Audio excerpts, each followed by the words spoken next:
All right, President Biden's in Mexico. He's meeting with Obrador, president of Mexico. Obrador's a corrupt guy. He doesn't run his country. The drug cartels run Mexico. And, Obrador will do some things like capturing El Chapo's son last week or whatever. But all in all, Mexico is a very corrupt country. I've told you that. I will not go there. That's how corrupt it is. And Mexico is a beautiful country. I've been all over Mexico. I'm not going again. And then Trudeau is coming down from Canada for this meeting in Mexico City. It looks to be mostly about trade to me. Nothing on the border is going to get done. You got to threaten Obrador like Trump did. And again, I'll just reiterate really quickly what Trump did. And I know this as absolute fact. He told Obrador, look, if you don't put the Mexican army on the Guatemala border and on the American border to stop this mass migration into the United States, I'm going to designate all the drug cartels as terrorists under the Patriot Act, and we're going to go in with drones and special forces and kill them all.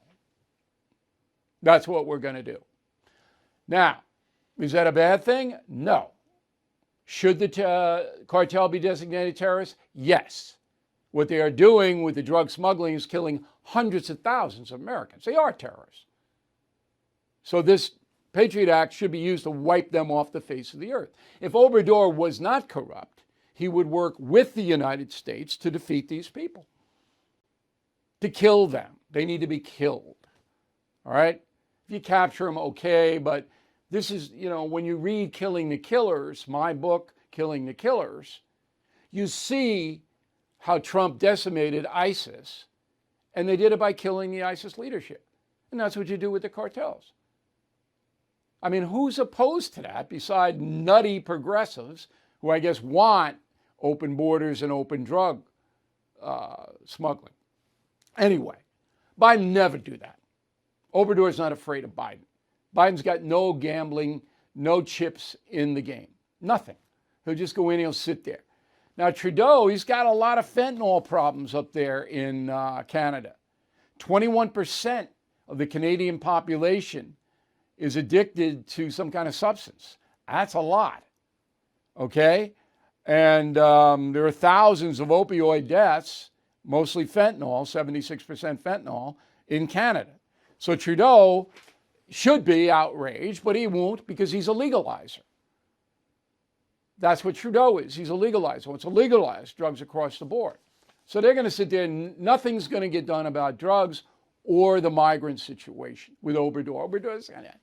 Now, why Trump didn't do the designation of the terrorists is because Obrador folded, okay?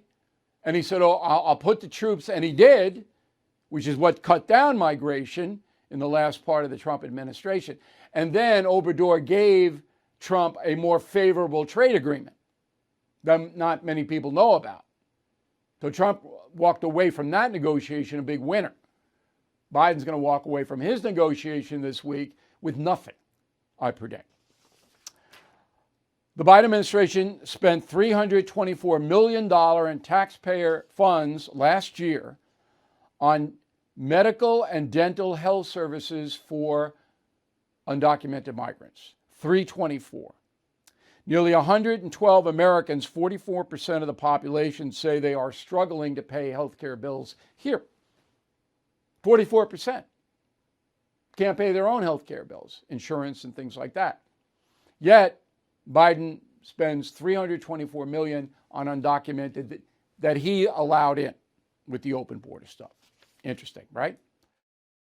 Bill O'Reilly is back on TV and only on The First. No Spin News, every weeknight at 8 p.m. Eastern, only on The First.